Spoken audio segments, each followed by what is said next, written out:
Hello my dear students, welcome to the IMB education. आज की इस वीडियो में हम कर रहे हैं क्लास 12th बायोलॉजी का chapter number 9 strategies for enhancement in food production का क्विक रिवीजन वन शॉट, यानी केवल सिंगल वीडियो के अंदर ये चैप्टर कंप्लीट हो जाएगा, वो भी प्योर NCERT बेस से। तो यहाँ पर इस टॉपिक में आप मैं साथ के साथ ये भी बताता रहूँगा कि कहाँ से किस लाइन से नीट में किस ईयर में क्वेश्चन आ चुका है, ताकि आपको ये पता चलता रहे कि कौन सा टॉपिक ज़्यादा इंपॉर्टेंट है और कहाँ से ज़्यादा बार जो वो नीट में क्वेश्चन आ चुके हैं। अगर हम नीट के अंदर वेटेज की बात करें तो इस चैप्टर का वेटेज जनरली 1 क्वेश्चन है, यानी जनरली इस चैप्टर से 1 क्वेश्चन आता है या फिर क्वेश्चन नहीं भी आता है। बट सरप्राइजिंगली 2021 में इस चैप्टर से 4 क्वेश्चन आ गए थे। तो यहाँ पर क्योंकि वहाँ पर 2 सेक्शन थे, सेक्शन ए और सेक्शन बी, तो वहाँ पर चॉइस भी दी हुई थी, तो इसीलिए 2-2 क्वेश्चन आए थे। मतलब इस चैप्टर से 2 क्वेश्चन आए थे वैसे तो जनरली, बट टोटल ओवरऑल 100 में से 4 क्वेश्चन आ गए थे। तो इस चैप्टर को हम अच्छे से करेंगे। क्लियर है। टॉपिक की बात करें तो यहाँ पर एनिमल हस्बेंड्री, फिर प्लांट ब्रीडिंग, फिर सिंगल सेल प्रोटीन और फिर टिश्यू कल्चर के बारे में बात करेंगे। अब चैप्टर का नाम ही क्या है, strategies for enhancement in food production, यानी वो सारी स्ट्रेटजी जो कि हम फूड प्रोडक्शन की इन्हेंसमेंट में लगाएंगे, उन सब चीज़ों के बारे में बात करेंगे। तो जैसे जैसे पॉपुलेशन बढ़ रही है यहाँ पर वर्ल्ड की, तो वैसे वैसे फूड प्रोडक्शन की रिक्वायरमेंट भी जो है वो बढ़ रही है, ये तो हमें पता है। अब यहाँ पर हो क्या है, बायोलॉजिकल प्रिंसिपल अप्लाई किए जा रहे हैं एनिमल हस्बेंड्री और प्लांट ब्रीडिंग के अंदर, और वो एक मेजर रोल प्ले करते हैं ताकि हमारा जो फूड प्रोडक्शन है वो क्या हो पाए, इंक्रीज हो पाए। तो ये चीज़ें तो हमें पता है, बट यहाँ पर नई टेक्निक्स कौन सी आ चुकी है। For example embryo transfer technology जो कि एनिमल हस्बेंड्री में यूज होती है, और टिश्यू कल्चर टेक्निक्स जो कि प्लांट ब्रीडिंग के अंदर यूज होती है। तो ये सारी टेक्निक्स भी जो है वो भी एक काफ़ी इंपॉर्टेंट रोल प्ले करती है, किसके लिए, इनहेंसिंग द फूड प्रोडक्शन के अंदर। अब हम सबसे पहला टॉपिक है एनिमल हस्बेंड्री। अब एनिमल हस्बेंड्री के अंदर क्या होते हैं, ये एक एग्रीकल्चर प्रैक्टिस की अंदर ही आता है, जहां पर हम ब्रीड एंड रेजिंग करते हैं लाइव स्टॉक्स का, यानी अलग अलग जो एनिमल्स होते हैं उनको जो है वो राइज करते हैं, उनसे अलग अलग चीज़ें जो वो ली जाती है। अब एनिमल हस्बेंड्री यहाँ पे किस किस के देखिए, deal with the care and breeding of live stock, यानी अलग अलग एनिमल्स की केयर की जाती है और फिर ब्रीड किया जाता है और फिर उनसे उनसे अलग अलग प्रोडक्ट लिए जाते हैं। अब लाइव स्टॉक क्या होता है, लाइक बफेलो हो गया, काव हो गया, pigs, horse, cattle, sheep, camels, goats etcetera वगैरह जो होते हैं, जो भी ह्यूमन के लिए यूजफुल हो पाए वो किसके अंदर आते हैं, लाइव स्टॉक के अंदर आते हैं। इसके अंदर अगर हम एक्सटेंड करें तो यहाँ पे पोल्ट्री फार्मिंग और फिशरीज भी होती है, वो भी किसके अंदर आ जाती है, एनिमल हस्बेंड्री के अंदर आती है। अब फिशरीज के अंदर क्या आ जाता है, इंक्लूडिंग रियरिंग, कैचिंग और सेलिंग ऑफ द फिश। इसके अलावा मोलस्का जिसको हम शेल फिश भी बोलते हैं, इसके अलावा क्रस्टेशियन जिसको प्रेन एंड क्रेब बोलते हैं, इन सब की रियरिंग, कैचिंग एंड सेलिंग भी किसके अंदर आती है, फिशरीज के अंदर आती है। टाइम इमेमोरियल हमें नहीं पता कि कितना टाइम हो गया, एनिमल्स को हम यूज़ करते हैं bee, silkworm, prawn, crab, fish, birds, pigs, cattle, sheep, camels वगैरह से, ताकि वहाँ पर ह्यूमन प्रोडक्ट्स जो है, जो भी ह्यूमन के लिए यूजफुल प्रोडक्ट है वो आ पाए। For example milk, egg, meat, wool, silk, honey वगैरह जो है वो इनसे हमें मिल पाए। अब एक इंटरेस्टिंग बात यह है कि यहाँ पर टोटल जो लाइव स्टॉक पॉपुलेशन है, लाइव स्टॉक पॉपुलेशन आप समझते हो, यानी ये अलग अलग जो एनिमल्स वगैरह हैं जो हमारे यूजफुल होते हैं, वो 70% है इंडिया और चाइना, दो ही कंट्रीज के अंदर। आप ये समझिए टोटल इंडिया एंड चाइना के अंदर टोटल 70% लाइव स्टॉक जो अब वर्ल्ड का वो इंडिया के अंदर रहता है। बट अगर वहीं पर सरप्राइजिंगली हम इनका ये बात करें कि यहाँ पे कंट्रीब्यूशन कितना है प्रोडक्ट में, यानी इनसे कितना ज़्यादा प्रोडक्टिव निकल कर आती है, तो ये 70% टोटल वर्ल्ड की जो लाइव स्टॉक है वो केवल 25% वर्ल्ड की प्रोडक्टिविटी देती है। इसका मतलब क्या है, जो प्रोडक्टिविटी है वो पर यूनिट बहुत ही कम है। क्लियर है, यानी अगर आप 70% अगर आप टोटल लाइव स्टॉक रख रहे हो तो आप ये तो अप्रोक्सीमेटली करोगे ना कि अप्रोक्सीमेटली 50% जो है वो तो प्रोडक्टिविटी होनी चाहिए टोटल वर्ल्ड की, बट यहाँ पे देखिए प्रोडक्टिविटी 25% है, यानी 1/3 बहुत ही कम प्रोडक्टिविटी है। तो यहाँ पर अलग अलग चीज़ें जो है वो टेक्नोलॉजीज वगैरह अप्लाई की जाती है, जिसके वजह से हमारी क्वालिटी एंड प्रोडक्टिविटी वो इम्प्रूव हो पाए। क्लियर है। अब एक एक करके पढ़ेंगे। सबसे पहले बात की है management of farms and farm animal, कि कैसे मैनेज करना है हमें फार्म और फार्म एनिमल्स वगैरह होते हैं। इसके अंदर सबसे पहला आता है डेयरी फार्म मैनेजमेंट। अब डेयरी फार्म मैनेजमेंट के अंदर क्या होता है, वो एनिमल्स को मैनेज किया जाता है, जो मिल्क या फिर इसके मिल्क के प्रोडक्ट वगैरह जो दिए जाते हैं ह्यूमन कंजप्शन के लिए, वो किसके अंदर आते हैं, वो आते हैं डेयरी फार्म के अंदर। अब यहाँ पर होता क्या है, देखिए यहाँ पर हमें उन चीज़ों का ध्यान रखना पड़ेगा, उन प्रोसेस और सिस्टम का, जिसकी वजह से जो यील्ड है उसकी क्वालिटी और क्वांटिटी दोनों क्या हो पाए, इंप्रूव हो पाए, यानी यील्ड भी इंप्रूव हो पाए और उसकी जो क्वालिटी है वो भी इम्प्रूव हो पाए। अब आपको पता है कि जो मिल्क यील्ड है यानी जो मिल्क हमें जो मिलने वाला है वो मेनली डिपेंड करेगा क्वालिटी ऑफ द ब्रीड के ऊपर, यानी वो जो एनिमल है वो किस ब्रीड का है, कितना मिल्क वगैरह दे पाएगा, उसके ऊपर डिपेंड करता है कि मिल्क कितना निकल पाएगा। तो इसीलिए इम्पोर्टेंट है कि जो एक हम जो ब्रीड है वो सबसे अच्छी सेलेक्ट करें। तो इसीलिए जो भी ब्रीड है जो अच्छा मिल्क दे पाएगी उसी को अगर रखेंगे तभी जो है हमारी मिल्क यील्ड जो है वो बढ़ पाएगी। Having high yield potential under the climatic condition of the area, यानी किस एरिया में रख रहे हैं। फॉर एग्जांपल राजस्थान हम मान लेते हैं या फिर हरियाणा, पंजाब, यहाँ पर क्या होता है कि मई जून में ज़्यादा गर्मी बहुत होती है, क्लियर है। तो इस टाइम पे ऐसे एनिमल्स वगैरह होंगे जो यहाँ पर उस टेम्परेचर में सर्वाइव कर पाए, क्योंकि यहाँ पर ईयर के अंदर जो है वो टेम्परेचर बहुत चेंज होता है। अगर आप सर्दियों में देखो काफ़ी ठंड हो जाती है और गर्मियों में देखो काफ़ी गर्मी हो जाती है। वहीं पर अगर साउथ की साइड जाओगे तो इतना ज़्यादा फ्लक्चुएशन वगैरह नहीं आता है। तो ये चीज़ें भी देखनी पड़ती है कि किस ब्रीड किस एरिया के अंदर सर्वाइव कर जाती है। इसके अलावा रेजिस्टेंस टू डिजीज़ कितना उस ब्रीड के अंदर, ये भी काफ़ी इंपॉर्टेंट है। इसके अलावा यहाँ पर ये भी देखना पड़ेगा जो यहाँ पर उसको रख रहे हैं वो हाउस वेल्ड हो, एडिक्वेट वाटर वगैरह हो, डिजीज़ फ्री मेंटेनेंस वगैरह हो, जो फीडिंग जो हम दे रहे हैं कैटल को वो भी एक साइंटिफिक मैनर के अंदर होना चाहिए, यानी quality and quantity of water जो भी फूड वगैरह दे रहे हैं उस एनिमल को वो भी बहुत इंपॉर्टेंट है। इसके अलावा हाइजीनिक बहुत इंपॉर्टेंट है, क्लीननेस जहाँ पर भी उसको रख रहे हैं, चाहे वो कैटल हो चाहे वो हैंडलर हो जो उसको रख रहा है, दोनों की हाइजीन जो वो काफ़ी इंपॉर्टेंट है। और मिल्किंग को जो हम निकालते हैं, जब मिल्किंग करते हैं उसका स्टोरेज करते हैं और ट्रांसपोर्ट करते हैं वो भी काफ़ी इंपॉर्टेंट है इस प्रोडक्ट्स वगैरह के, कि वो भी हाइजीन होने चाहिए, क्लियर है। अब यहाँ पर क्या हो चुका है कि ज़्यादातर जो टेक्निक की वजह से क्या हो चुका है कि यहाँ पे डायरेक्ट कांटेक्ट जो है वो अभी इतना ज़्यादा नहीं होता है, हैंडलर और जो प्रोडक्ट जहाँ पे मिल्क निकलता है उनके बीच में इतना ज़्यादा जो है वो डायरेक्ट कांटेक्ट नहीं हो रहा है, क्योंकि हमने जो अलग अलग मैकेनिज्म के द्वारा इन चीज़ों को कर लिया है, बट फिर भी बहुत सारी अभी भी प्रॉब्लम्स होती है। नेक्स्ट आता है पोल्ट्री फार्म मैनेजमेंट। अब पोल्ट्री फार्म मैनेजमेंट के अंदर क्या होता है, पोल्ट्री के अंदर हम रखते हैं डोमेस्टिकेट फाउल यानी बर्ड्स को। अब यहाँ से सेक्स डिटर्मिनेशन से एक क्वेश्चन पूछा गया था कि डोमेस्टिक फाउल के अंदर जो सेक्स डिटर्मिनेशन कैसा होता है, वो हम जो है वो chapter number 5 principle of inheritance and variation के अंदर जहाँ पे सेक्स डिटर्मिनेशन किया था वहाँ पर आपको बता दिया था कि वहाँ पर फीमेल पे यानी फीमेल हेट्रोगेमी होती है, मेल होमोगेमी होती है, वो चीज़ यहाँ पे बताई गई। Used for food and for their eggs, तो यहाँ पे पोल्ट्री के अंदर जो हम बर्ड्स रखते हैं वो किसके लिए रखते हैं, फूड एंड उनके एग्स के लिए रखते हैं। टिपिकली हम रखते हैं चिकन को, डक्स को, समटाइम हम टर्की एंड गीज को भी रखा जाता है। पोल्ट्री का वैसे तो मतलब होता है मीट, बट ये केवल इन्हीं बर्ड्स के लिए नहीं है कि यहाँ पर इन्हीं बर्ड्स का मीट वगैरह हम रखेंगे जी, नहीं, अलग बर्ड्स भी हो सकते हैं, but in the more general sense it may refer to meat of the other birds भी हो सकता है पोल्ट्री के अंदर। जैसे डेयरी फार्म के अंदर हम जो वो सिलेक्शन ऑफ डिजीज फ्री जो ब्रीड रख रहे थे, सूटेबल एक ब्रीड होनी चाहिए, प्रॉपर एंड सेफ कंडीशन होनी चाहिए, प्रॉपर फीड एंड वाटर होना चाहिए, हाइजीनिक हेल्थ केयर होनी चाहिए, वो सब कुछ पोल्ट्री फार्म के अंदर भी काफ़ी इंपॉर्टेंट जो है वो होते हैं। इसके अलावा आपने पढ़ा होगा बर्ड फ्लू वायरस वगैरह, जिससे बहुत सारे जो है वो अफेक्ट डालते हैं किसके ऊपर, एग्स के और चिकन के ऊपर, कंजप्शन के ऊपर काफ़ी इफेक्ट डालते हैं। तो इस टाइप की डिजीज़ वगैरह को भी क्योर करने के लिए काफ़ी इंपॉर्टेंट है। नेक्स्ट ये डायग्राम इंपॉर्टेंट है, यहाँ पे देखिए improved breed cattle and chicken. तो यहाँ पर जो काऊ दी गई है वो जर्सी दी गई है, और यहाँ पर जो हमारे पास है ये है चिकन जो दिया गया है वो लेगहॉर्न। ये नाम भी आपको याद रखने पड़ सकते हैं क्योंकि नीट में इस टाइप से क्वेश्चन भी पूछा जा सकता है, क्लियर है।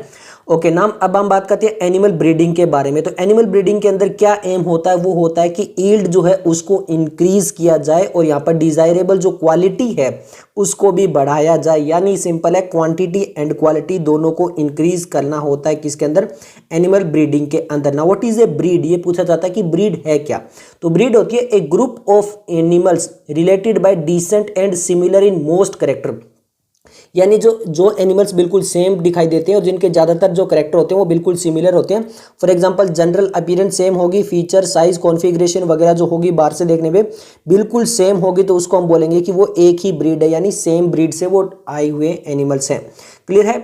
अब हम आगे बात करते हैं, यहाँ पे दो टाइप से ब्रीडिंग होगी, एक होगी इन ब्रीडिंग और एक होगी आउट ब्रीडिंग। अब इन ब्रीडिंग क्या होती है, जब दो ब्रीडिंग होती है in between the animals of the same breed. तो हमें समझ में आ गया कि वो अगर सेम ही ब्रीड है, एक ही ब्रीड है और वहाँ पर हम कुछ करवा रहे हैं तो इन ब्रीडिंग के अंदर आता है। और अगर हम क्रॉसेस करवा रहे हैं डिफरेंट ब्रीड का, यानी दो अलग अलग ब्रीड लेकर और उनके बीच में क्रॉस करवा रहे हैं, तो वो आता है आउट ब्रीडिंग के अंदर। काफ़ी इंपॉर्टेंट है। सबसे पहले हम बात करते हैं इन ब्रीडिंग के बारे में। इन ब्रीडिंग का कंसेप्ट काफ़ी इंपॉर्टेंट है, नीट में क्वेश्चन आ भी चुका है। इन ब्रीडिंग क्या होता है, ध्यान से देखिए। Inbreeding refer to the mating of the more closely related individual, यानी जो आसपास के क्लोज रिलेटेड वाले जो इंडिविजुअल होंगे उनके बीच में जो वो मेटिंग करवाई जाएगी with in the same breed for 4 to 6 generation, 4 से 6 जनरेशन। यानी नेक्स्ट जो जनरेशन आएगी, जैसे फर्स्ट जनरेशन आ गई, सेकंड आ गई, थर्ड आ गई, फोर्थ आ गई, फिफ्थ आ गई, सिक्स्थ आ गई, तो इस टाइप से जो जनरेशन आगे चलेगी उनके अंदर सेम जो इंडिविजुअल है, इसी के जो इनब्रीड है, उन्हीं के बीच में जो वो क्रॉसिंग करवाते रहेंगे। इससे होगा क्या, इससे होगा आपकी प्योर लाइन डेवलपमेंट होगी। जैसे हमने principle of inheritance and variation के अंदर पढ़ा था कि प्योर लाइन को जो है वो करने के लिए क्या करवाया जाता है, इनब्रीडिंग करवाया जाता है, वही चीज़ है यहाँ पर। तो अब यहाँ पर लेते क्या है, ब्रीडिंग के अंदर क्या स्ट्रेटजी होती है, तो यहाँ पर सिंपल है, superior male and superior female लिया जाता है सेम ब्रीड का। यानी एक ही ब्रीड में उसी ब्रीड का जो सुपीरियर मेल होगा और उसी ब्रीड की जो सुपीरियर फीमेल होगी, उन दोनों के बीच में जो है वो क्या किया जाएगा, मेटिंग करवाई जाएगी उनको आइडेंटिफाई करके। क्लियर है। और उसके द्वारा जो प्रोजेनी ऑब्टेन्ड होगी उनको फिर वापिस से क्या करवाया जाएगा, जो सुपीरियर मेल और जो सुपीरियर फीमेल निकलेगी उनको फर्दर मेटिंग उसी की करवाई जाएगी, यानी वही जनरेशन चलती रहेगी। क्लियर है। अब यहाँ पर सुपीरियर फीमेल और सुपीरियर मेल कौन हो सकता है, तो सुपीरियर फीमेल की अगर बात करें तो इन केस ऑफ कैटल हो सकती है, या काउ के अंदर अगर हम बात करें जैसे काउ बफेलो के अंदर, तो उसको सुपीरियर फीमेल बोलेंगे जो कि मोर मिल्क पर लैक्टेशन प्रोड्यूस करती है। यानी एक टाइम पे ज़्यादा मिल्क को जो प्रोड्यूस करेगी वो किसके अंदर आ जाएगी, सुपीरियर फीमेल के अंदर आएगी। तो फिर बात आती है कि सुपीरियर मेल किसको बोलेंगे, तो यहाँ पर बुल के अंदर हम उसको बोल सकते हैं जो superior progeny they as compare to other male, और मेल के कंपेयर में वो मेल जो ज़्यादा प्रोजेनी, जो वो सुपीरियर प्रोजेनी को जो प्रोड्यूस कर पाए, वो क्या आएगा, सुपीरियर मेल के अंदर आ जाएगा। ये इंपॉर्टेंट हो गया। ओके, जो नेक्स्ट पैराग्राफ है वो काफ़ी इंपॉर्टेंट है। आप कहोगे कितना इंपॉर्टेंट है, यहाँ से नीट 2017 में, 19 में, 2020 में क्वेश्चन आ चुके हैं, तो ध्यान से देखिए। ये तो मैंने बताया था कि अगर हम यहाँ पर इनब्रीडिंग करवा रहे हैं 4 to 6 जनरेशन, बार बार उसी में इनब्रीडिंग करवा रहे हैं, तो यहाँ पे होमोजाइगस प्योर लाइन जो होती है वो डेवलप होती है, और ये हमने पढ़ा था चैप्टर नंबर 5 के अंदर, प्रिंसिपल ऑफ इनहेरिटेंस के अंदर। सेम ऐसी स्ट्रेटजी हमने पीस के अंदर लाई थी, वहां पर प्योर लाइन डेवलप हुआ था। इसी तरह हम यहाँ पर भी इनब्रीडिंग करें और इनब्रीडिंग से होमोजाइगोसिटी आती है। अब ध्यान रहे, होमोजाइगोसिटी आपकी ये वाली भी हो सकती है, यानी प्योर डोमिनेंट और प्योर रिसेसिव। प्योर लाइन में यही हमने बात की थी। अगर आपने वो वाला चैप्टर नहीं देखा तो आपको बता दूं कि इससे पहले वाले सभी चैप्टर हम कंप्लीट करवा चुके हैं क्लास 11th और क्लास 12th के। तो अगर आपने नहीं देखे तो चैनल पर वीडियो सेक्शन चेक कर सकते हो, इसके अलावा प्लेलिस्ट भी चेक कर सकते हो। तो वहां पे हमने बात की थी कि इनब्रीडिंग के अंदर क्या होती है, होमोजाइगोसिटी होती है। अब ये आपकी डोमिनेंट वाली भी हो सकती है और रिसेसिव वाली भी हो सकती है। The inbreeding is necessary if are to evolve a pure line. Inbreeding क्यों इंपॉर्टेंट है, अगर हमें प्योर लाइन को डेवलप करना है किसी भी एनिमल के अंदर, तो वहां पर इनब्रीडिंग जो वो नेसेसरी है।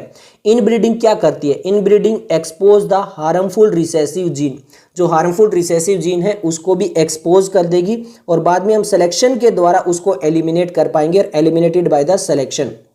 क्यों, क्योंकि जैसे कैपिटल प्योर डोमिनेट आ गया, प्योर रिसेसिव आ गया, तो हमें पता चल गया ये प्योर रिसेसिव, इसको बाहर निकालो, केवल डोमिनेट वालों को यूज करो, तो ये यहाँ पर इस टाइप से हो पाएगा।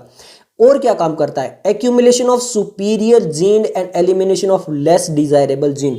ये चीज समझ में आ गई, यानी प्योर डोमिनेंट जो वो डेवलप होता रहेगा, तो यहाँ पर जो सुपीरियर जीन है उनका एक्यूमुलेशन होता रहेगा, जो डिजायरेबल जीन नहीं है उनको एलिमिनेट भी करता रहेगा, किसके अंदर, इसी होमोजाइगोसिटी के अंदर, यानी इन ब्रीडिंग के अंदर। अब ये जो अप्रोच है वो कहाँ पर लग सकती है, where there is a selection at each step, जहाँ पर हर एक स्टेप पे सिलेक्शन करना पड़ेगा। Increase the productivity of inbred population, जो इनब्रीड पॉपुलेशन है उसकी प्रोडक्टिविटी इंक्रीज हो जाएगी। बट एक इंपॉर्टेंट चीज़ है, यहाँ पर ड्रॉबैक भी होते हैं, हर चीज़ का फायदा नहीं होता, कुछ नुकसान भी होते हैं, यहाँ पर भी नुकसान है। Continue in breeding, specially close in breeding, अगर बार बार 4 to 6 जनरेशन के बाद में भी बार बार यहाँ पर इन ब्रीडिंग ही करवाते रहे, तो यहाँ पर क्या होगा, जो फर्टिलिटी है वो रिड्यूस हो जाएगी और प्रोडक्टिविटी है वो भी रिड्यूस हो जाएगी। यानी फर्टिलिटी और प्रोडक्टिविटी दोनों ही कम हो जाएगी अगर बार बार इन ब्रीडिंग करवाते ही रहे, मोर देन 6 जनरेशन के बाद में भी अगर इन ब्रीडिंग कराते रहे। और इसको बोलते हैं इन ब्रीडिंग डिप्रेशन। सबसे ज़्यादा ऐसे क्वेश्चन आया, इन ब्रीडिंग में होता क्या है, जो फर्टिलिटी और प्रोडक्टिविटी होती है वो कम हो जाती है। When ever this become a problem, जब भी ऐसा होता है तो हम क्या करवाते हैं, यहाँ पर मेटिंग करवाई जाती है अनरिलेटेड सुपीरियर एनिमल की ऑफ द सेम ब्रीड। यानी एक ही ब्रीड लेते हैं बट उनमें जो है वो एंसेस्टर सेम नहीं रहते हैं, 4 to 6 जनरेशन वाले, उनमें अलग किसी और मेल को लाकर या और फीमेल को लाकर वहाँ पर अगर ब्रीडिंग करवा दी जाए, यानी अनरिलेटेड सुपीरियर अगर एनिमल ले दिया जाए, तो उसमें क्या होगा, यहाँ पर जो इन ब्रीडिंग डिप्रेशन आए वो कम हो जाएगा और फर्टिलिटी और ईल्ड जो है वो वापस रिस्टोर हो जाएगी, वापस बढ़ जाएगी। ये सब कुछ था इन ब्रीडिंग के बारे में। अब हम बात करेंगे आउट ब्रीडिंग के बारे में। यहाँ से AIPMT में ज़्यादातर क्वेश्चन आ चुके हैं। अब आउट ब्रीडिंग क्या होती है? आउट ब्रीडिंग सिंपल है, अनरिलेटेड एनिमल्स जिनकी ब्रीड सेम ना हो उनके बीच में अगर हम क्रॉसिंग करवाएंगे तो वो क्या कहलाएगी? आउट ब्रीडिंग कहलाएगी। क्लियर है? अब ये 3 टाइप से हो सकती है। 3 टाइप से कौन सी हो सकती है? देखिए, which may be between the individual of the same breed but having no common ancestor for 4 to 6 generation, इसको बोला जाता है आउट क्रॉसिंग। अब ये आउट ब्रीडिंग ही 3 टाइप की होती है। एक होती है आउट क्रॉसिंग, एक होती है क्रॉस ब्रीडिंग एंड थर्ड होती है interspecific hybridisation. Outbreeding 3 type से हो सकती है। कौन कौन सी? आउट क्रॉसिंग, क्रॉस ब्रीडिंग और interspecific hybridisation. Outcrossing में क्या होता है? सेम ब्रीड सेम होती है यहाँ पर, बट उनके जो कॉमन एंसेस्टर है 4 to 6 जनरेशन वो अलग होते हैं। यानी यहाँ पर एंसेस्टर जो है वो कॉमन नहीं होंगे, 4 to 6 जनरेशन तक उनका कुछ भी कॉमन नहीं होगा। क्लियर है? तो उसको बोलते हैं आउट क्रॉसिंग। और अगर ब्रीड ही अलग अलग ले ली हमने, ब्रीड ही अलग अलग ले ली, तो उसको बोलते हैं क्रॉस ब्रीडिंग, मतलब ब्रीड को ही क्रॉस करवा दिया अलग अलग को। और अगर हमने स्पीसीज ही अलग अलग ले ली, एक डिफरेंट स्पीसीज ही ले ली, तो उसको बोलेंगे इंटर स्पेसिफिक हाइब्रिडाइजेशन। एक एक करके करते हैं। सबसे पहले बात करेंगे आउट क्रॉसिंग के बारे में। नीट 2015 में क्वेश्चन आ चुका है। इसमें क्या होता है? Mating of the animal with the same breed. अब याद रहे, आउट क्रॉसिंग के अंदर ब्रीड अभी भी सेम है, बट उनके जो एंसेस्टर हैं वो कॉमन नहीं है। कब तक नहीं है? 4 to 6 जनरेशन तक कहीं पर भी नहीं मिलते हैं, चाहे वो मेल हो चाहे वो फीमेल हो, दोनों की तरफ से जहां पर जो आपके एंसेस्टर वो कॉमन नहीं होते। The option such mating is known as the outcross, इसको बोला जाता है आउट क्रॉस। ये एक बेस्ट ब्रीडिंग मेथड है उन एनिमल्स के लिए जो कि एवरेज प्रोडक्टिविटी के अंदर है मिल्क प्रोडक्शन में, और उनको थोड़ी सी ज़्यादा करनी है, तो उनके लिए यहाँ पर जो काफ़ी इंपॉर्टेंट हो जाता है। मतलब एवरेज से भी कम है तो एवरेज के आसपास आ जाएगा आउट क्रॉसिंग के द्वारा। Growth rate in beef cattle etcetera. A single outcross often help to overcome inbreeding depression. यहीं से हमारा नीट 2015 में क्वेश्चन आ चुका है कि एक सिंगल आउट क्रॉस भी अगर करवा दिया जाए तो भी इन ब्रीडिंग डिप्रेशन जो ओवरकम हो जाती है। क्लियर है? नेक्स्ट हम बात करते हैं क्रॉस ब्रीडिंग के बारे में। क्रॉस ब्रीडिंग से नीट 2020 में क्वेश्चन आ चुका है, बताएंगे कहां से। यहाँ पे होता क्या? देखिए, in this method superior male of one breed, यानी ब्रीड अलग अलग होगी। यहाँ पे सुपीरियर मेल ये लिया एक ब्रीड का और उसको सुपीरियर फीमेल अनदर ब्रीड के साथ में अगर वहां पर क्रॉस करवा रहे हैं तो वो क्रॉस ब्रीडिंग के अंदर आ जाता है। इसमें होता क्या? यहाँ पर desirable quality of 2 different breed to be combined, यानी जो डिजायरेबल क्वालिटी है 2 अलग अलग ब्रीड की उनको कंबाइन कर दिया जाता है, और उसके बाद में जो प्रोजेनी आती है वो हाइब्रिड प्रोजेनी आएगी। अब हाइब्रिड क्यों आएगी? हाइब्रिड मैं बता चुका हूं, यानी मिक्सचर, यानी दोनों ब्रीड मिक्स हो चुकी है, तो यहां पर जो निकल कर आएगा वो क्या आएगा? हाइब्रिड एनिमल निकल कर आएगा, और ये कमर्शियल प्रोडक्शन के लिए काफी इंपॉर्टेंट हो सकता है। इसके अलावा बोला गया may be subjected to some form of inbreeding and selection to develop new selected breed that may be superior to the existing breed, या फिर जो एग्जिस्टिंग ब्रीड है उससे सुपीरियर है तो वहां पर भी उनको हम क्रॉस करवा सकते हैं। Many new animals have been developed by this approach. इससे अलग अलग टाइप के जो वो एनिमल्स अप्रोच किए गए, यानी हाइब्रिड जो एनिमल्स होते हैं वो डेवलप किए गए हैं, और यहीं से नीट 2020 में क्वेश्चन आता है Hisardale. Hisardale is a new breed of sheep developed in Punjab by the crossing Bikaneri aves and Merino Rhames. यानी हिसार डेल एक नई ब्रीड जो थी वो शिप की डेवलप की गई थी पंजाब के अंदर, क्रॉसिंग करवाया गया था बीकानेरी एवीज एंड मरीनो रेम्स के बीच में। क्लियर है?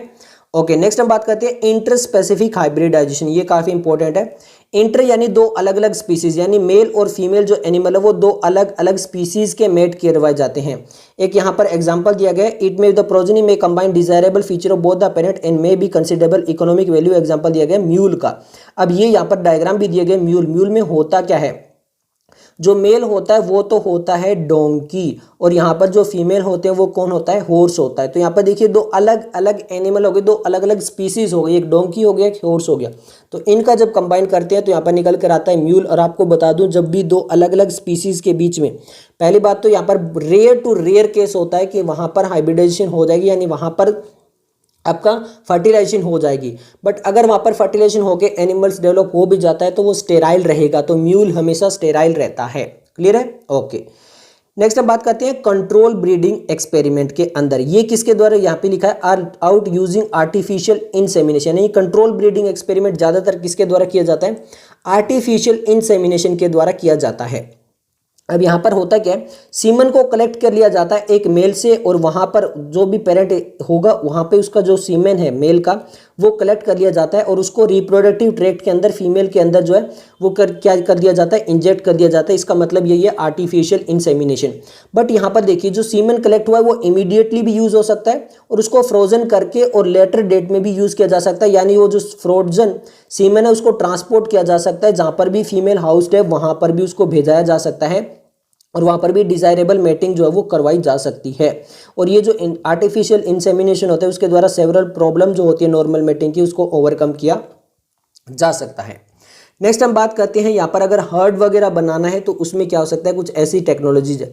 The success rate of crossing mature male and female animals Fairlie low even the artificial is carried out. Artificial के अंदर जो आपका आर्टिफिशियल जो इंसेमिनेशन होता है वहाँ पर आपकी जो प्रोसेस है सक्सेस रेट है वो काफ़ी कम होती है। अब हम बात करते हैं to improve chances of successful production of hybrid. Hybrid को अगर सक्सेसफुल प्रोडक्शन बनानी है तो उसमें और भी चीज़ें यूज हो सकती है, बट यहाँ पर अब हम बात करने वाले हैं मोइट के बारे में। अब ये कहाँ पर प्रोग्राम होता है, ये ऐसा प्रोग्राम होता है जहाँ पे हर्ड इंप्रूवमेंट होती है। हर्ड का मतलब होता है झुंड बनाना, क्लियर है, मतलब बहुत सारे एनिमल्स को एक टाइम पे प्रोड्यूस करवाना। ऐसे एनिमल जो एक टाइम पे सिंगल कोई प्रोड्यूस कर सकते हैं उनसे बहुत ज़्यादा एनिमल्स को कैसे प्रोड्यूस करवाया जा सकता है, वो आता है हर्ड टेक्नोलॉजी के अंदर, यानी वहाँ पे एक झुंड बनाया जा सकता है।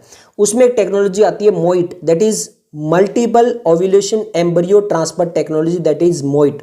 काफ़ी इंपॉर्टेंट है, AIPMT 2007 में और नीट 2021 में क्वेश्चन आ चुका है। ध्यान से देखना क्या लिखा है। इस मेथड के अंदर क्या करता है, एक काउ ले लेते हैं, इज एडमिनिस्ट्रेटेड हार्मोन, उसके अंदर हार्मोन देते हैं। कौन से, ये काफी इंपॉर्टेंट है, with FSH like activity, that is follicular stimulating hormone जो होते हैं FSH, उसकी जो एक्टिविटी वाले हार्मोन है वो दिए जाते हैं। अब ऐसा क्वेश्चन पूछ लिया था कि कौन से एक्टिविटी वाले, LH वाले, FSH वाले या फिर अदर एस्ट्रोजन वाले, प्रोजेस्टेरोन वाले, तो ये एक एक वर्ड इंपॉर्टेंट हो जाते हैं। यहाँ पर FSH जो एक्टिविटी वाले हैं वो हार्मोन दिए जाते हैं जिसकी वजह से फॉलिकुलर मैच्योरेशन जल्दी हो जाता है और यहाँ पर सुपर ओव्यूलेशन हो जाता है, यानी 1 एग की जगह वहां पर नॉर्मली ज्यादा एग आ जाते हैं एक साइकिल में। लिखा है दे प्रोड्यूस 6 to 8 एग, जहां पर एक साइकिल में केवल 1 एग आना था, FSH देने के बाद में क्या हुआ, 6 to 8 एग आ गए इसी एक साइकिल के अंदर। ये किसके अंदर आता है, मोइट, यानी मल्टीपल ओव्यूलेशन। ये तो यहाँ पर चीजें समझ में आ गई। मल्टीपल ओव्यूलेशन मतलब एक बार में ज्यादा ओव्यूल यहाँ पर आ चुके। एम्ब्रियो ट्रांसफर टेक्नोलॉजी, अब वहां पर एम्ब्रियो जो है उसको डेवलप करवाया जाएगा और फिर उसको ट्रांसफर कर दिया जाएगा, वही तो नाम था मोइट का।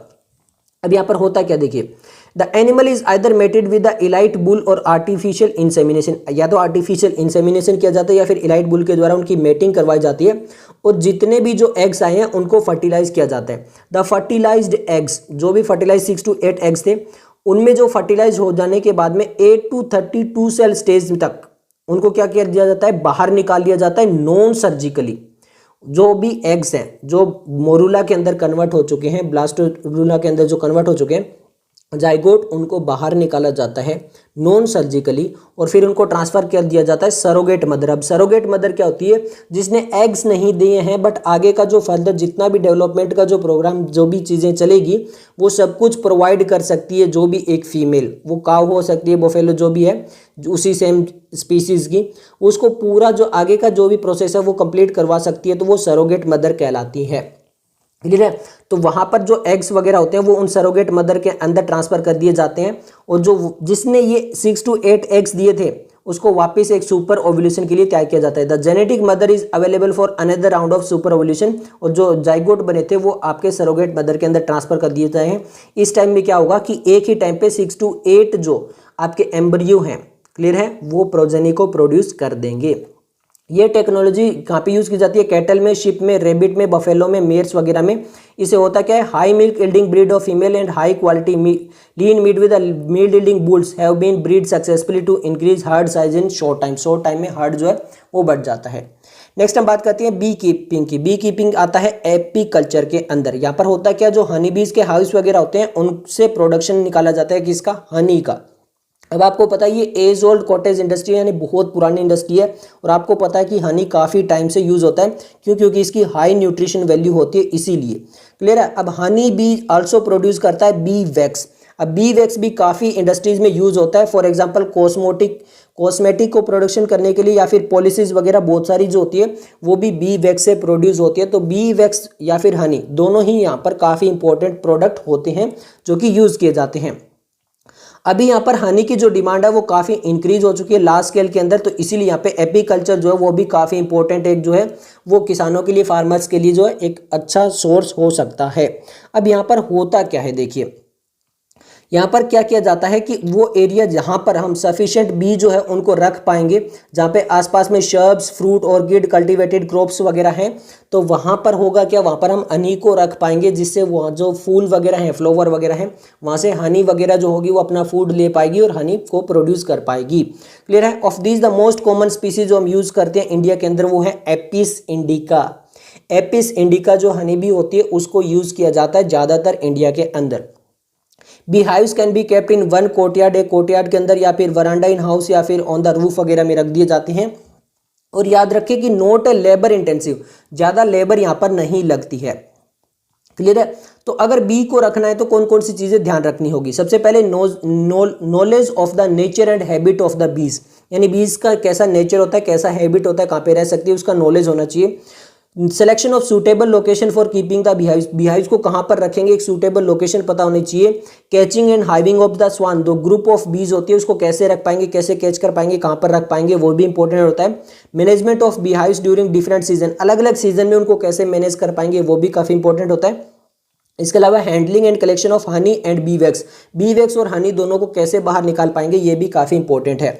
अब बीज जो होते हैं वो पॉलिनेटर होते हैं, आपको पता है बहुत सारी जो क्रॉप स्पीसीज होती है उसके लिए पॉलिनेटर का काम करते हैं। Sexual reproduction in flowering plants के अंदर पढ़ चुके हैं। फॉर एग्जांपल सनफ्लावर हो गया, ब्रासिका हो गया, एप्पल हो गया, पियर वगैरह हो गया, और भी बहुत सारे होते हैं। मेनली यहाँ पर आपका बीज जो होता है वो पॉलिनेटर होता है। तो अगर हम आसपास किसी फ्लावरिंग प्लांट्स के आसपास यहाँ पर बी को रख रहे हैं तो वो पॉलिनेशन करवा पाएंगे, और इस तरह से दोनों चीज़ों के लिए बेनिफिशियल होगा। किसके लिए, चाहे वो क्रॉप यील्डिंग हो चाहे हनी यील्ड हो, दोनों के लिए काफी इंपॉर्टेंट हो सकता है। नेक्स्ट हम बात करते हैं फिशरीज में। फिशरीज में क्या होती है, वो इंडस्ट्री जहां पे कैचिंग, प्रोसेसिंग और सेलिंग किया जाता है फिश का, सेलफिश का और अदर एक्वेटिक एनिमल जो भी होते हैं उन सबको यहाँ पर फिशरीज के अंदर काउंट किया जाता है। अब हमारे इंडिया के अंदर बहुत सारी ऐसी पॉपुलेशन है जो केवल और केवल फिश के ऊपर डिपेंड होती है, यानी फिश प्रोडक्ट हो गए या फिश हो गए या फिर कोई अदर एक्वेटिक एनिमल हो गए, जैसे प्राण हो गए, क्रैब हो गए, लॉबस्टर हो गए, एडिबल ऑयस्टर वगैरह हो गए, इन्हीं के ऊपर डिपेंड करते हैं। क्यों, क्योंकि यहाँ पर बहुत सारा ऐसा एरिया है हमारा जो कि एक्वेटिक के पास में लगता है, जो समुद्र के आसपास में बहुत सारा एरिया जो है इंडिया का लगता है, तो बहुत सारे फिशरमैन होते हैं वो केवल इसी पे डिपेंड करते हैं। Some of the fish water fishes which are very common include, अब यहाँ पर देखिए फ्रेश वाटर फिशेज कौन सी है, फ्रेश वाटर फिशेज है जो यूज की जाती है कटला, रोहू, कॉमन कार्प। कुछ ऐसी होती है जो मेराइन फिशेज भी होती है, जहां पर लिखा गया हिल्सा, सेरिडन, मैक्रियल और पॉम्प्रेट। ये याद रखना है, 2016 में क्वेश्चन आ चुका है कि फ्रेश वाटर और कौन सी है, मेराइन वाटर कौन सी है। क्लियर है। अब जो फिशरीज है वो इंडियन इकोनॉमी के लिए काफ़ी इंपॉर्टेंट है, क्योंकि ये इनकम और एम्प्लॉयमेंट देती है बहुत सारे फिशरमैन और फार्मर्स को, क्योंकि कोस्टल एरिया जो है वो हमारे इंडिया के अंदर काफ़ी इंपॉर्टेंट है। बहुत सारा एरिया जो मैंने अभी आपको बताया था वो होता है, तो वहाँ पर रहने वालों के लिए काफ़ी इंपॉर्टेंट हो जाता है। For example, through aquaculture and pisciculture, we have been able to increase the production of aquatic plant and animals both. तो यहाँ पर एक्वेटिक कल्चर जो है और पिसिकल्चर है, इसके द्वारा हम जो एनिमल्स हैं, एक्वेटिक एनिमल्स हो गए, प्लांट्स हो गए, दोनों ही काफ़ी इंपॉर्टेंट होते हैं, चाहे वो फ्रेश वाटर हो चाहे मेराइन वाटर हो, उनकी प्रोडक्टिविटी को काफ़ी हम इंक्रीज कर सकते हैं। और इससे होगा क्या कि फिशरीज जो इंडस्ट्रीज है वो भी काफ़ी डेवलप हो जाएगी और जो फार्मर्स वगैरह हैं उनकी इनकम भी बढ़ जाएगी। ये एक टाइप का ब्लू रिवोल्यूशन है। ब्लू रिवोल्यूशन यानी जो वाटर से रिलेटेड है। इस टाइप से ग्रीन रिवोल्यूशन हम पढ़ेंगे किसके अंदर, प्लांट के अंदर। क्लियर है। अब प्लांट ब्रीडिंग के बारे में, तो एक्चुअल में जब 1947 में इंडिया इंडिपेंडेंस हुआ था तो उसके बाद में हुआ क्या था कि हमारे इंडिया के अंदर काफ़ी ज़्यादा शॉर्टेज हो गई थी फूड की, क्योंकि पॉपुलेशन काफ़ी जो है वो ड्रास्टिकली इंक्रीज होने लगी थी।